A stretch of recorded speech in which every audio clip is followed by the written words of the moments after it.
Morning, everyone. Morning. Since we spoke last, the President has continued to improve.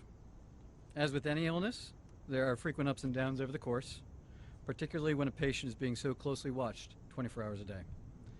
We review and debate every finding, compare it to existing science and literature, weighing the risks and benefits of every intervention, its timing, as well as any potential impacts a delay may have. Over the course of his illness, the President has experienced 2 episodes of transient drops in his oxygen saturation.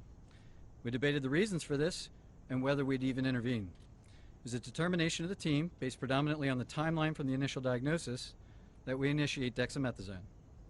I'd like to take this opportunity now, given some speculation over the course of the illness the last couple of days, update you on the course of his own illness. Thursday night into Friday morning when I left the bedside, the President was doing well, with only mild symptoms, and his oxygen was in the high 90s. Late Friday morning when I returned to the bedside, the President had a high fever, and his oxygen saturation was transiently dipping below 94%. Given these 2 developments, I was concerned for possible rapid progression of the illness. I recommended the President we try some supplemental oxygen, see how he'd respond. He was fairly adamant that he didn't need it. He was not short of breath. He was tired, had the fever, and that was about it. And after about a minute, on only 2 liters, his saturation levels were back over 95%. Stayed on that for about an hour, maybe, and it was off and gone. Later that day, by the time the team here was at the bedside, the President had been up out of bed, moving about the residence with only mild symptoms. Despite this, everyone agreed the best course of action was to move to Walter Reed for a more thorough evaluation and monitoring. Now I'd like to invite up Dr. Dooley to discuss the current plan. Thank you, Dr. Conley. Before I begin a brief clinical update on the President's condition, I do want to reiterate my comments from yesterday regarding how proud I am to be a part of this multidisciplinary, multi-institutional team of clinical professionals behind me, and what an honor it is to care for the President here at Walter Reed National Military Medical Center. Regarding his clinical status, the patient continues to improve. He has remained without fever since Friday morning. His vital signs are stable. From a pulmonary standpoint, he remains on room air this morning and is not complaining of shortness of breath or other significant respiratory symptoms.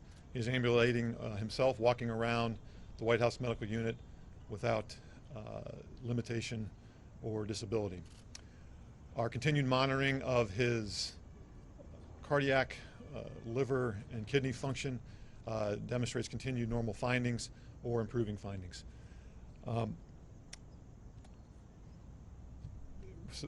I'll now turn it over to Dr. Garibaldi from Johns Hopkins to talk about our therapeutics and, again, our plan for the day.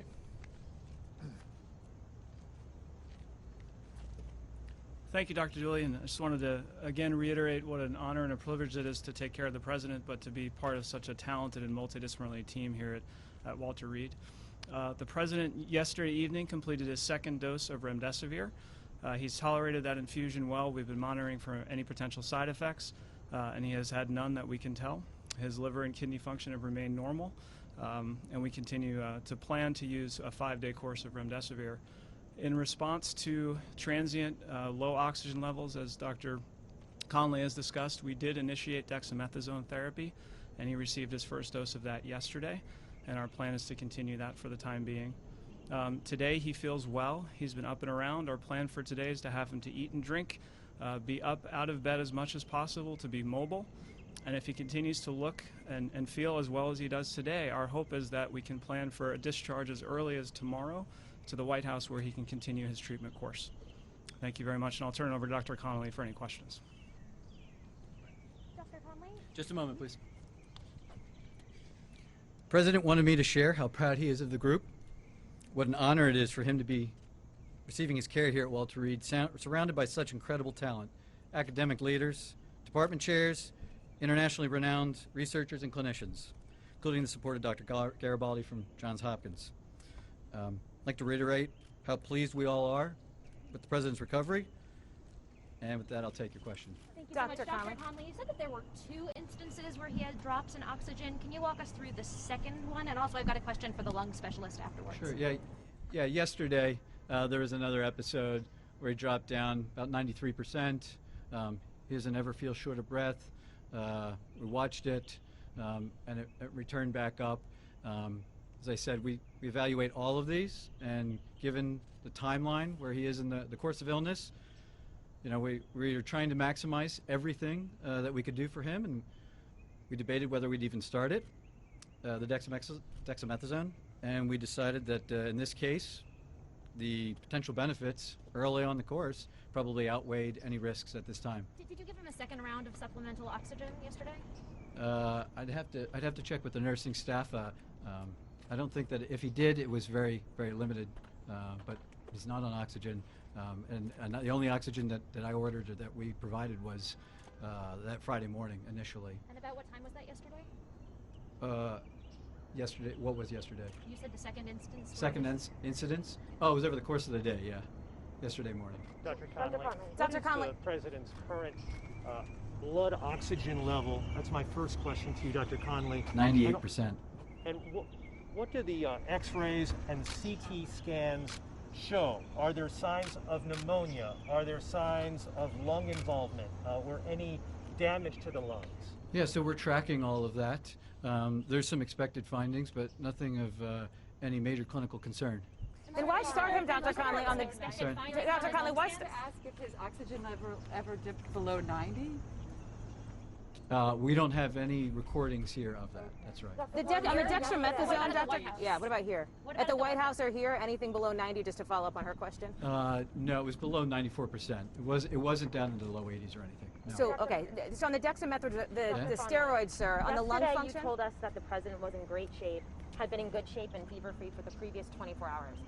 Minutes after your press conference, White House Chief of Staff Mark Meadows told reporters that the president's vitals were very concerning over the past 24 hours. Simple question for the American people. Whose statements about the president's health should we believe? So the chief and I work side by side, and I think his statement was misconstrued. What he meant was that 24 hours ago, when he and I were checking on the president, that there was that momentary episode of the high fever and that temporary drop in the saturation, which prompted us to act expediently to move him up here. Fortunately, that was really a very transient, limited episode. A couple hours later, he was back up, mild again. I'm not going to speculate what that limited episode was about so early in the course, but he's doing well. What are the expected findings on his lungs, and why is the president not wearing a mask in the videos and photos that have been released? Well, the president wears a mask anytime he's around us, and we're all wearing our N95s, full PPE. He's the patient, and when we can, when he'll move out into to public, we move him out and around other people that aren't in full PPE. I assure you, he'll as long as he's still under my care, we'll talk about him wearing a mask. And he's in a negative pressure room? And the room is negative pressure? I'm not going to get into the specifics of his care. And can you answer the question, sir, on the lung function? The lung function question, Dr. Conley? I'm sorry? The lung function question. Can you talk about that and what these expected I would findings? just share that, like every patient, we perform lung spirometry on him, and he's maxing it out. We told him, see what you can do, and it's over 2,500 milliliters each time. He's doing great. Yeah. But are your scans showing any irregularities in his lungs? Are there any obesities? Are there anything? To disclose that the president had been administered oxygen? It's a good question. Thank you. I was trying to reflect the upbeat attitude that the team, the president, that his course of illness has had.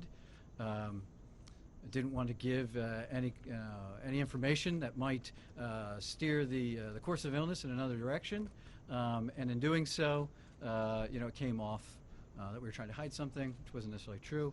So here I have it. He is the fact of the matter is that he's doing really well. That he is responding, and as the team said, if everything continues to go well, we're going to start discharge planning back to the White House. That's it. Thank you, folks. Dr. Conley.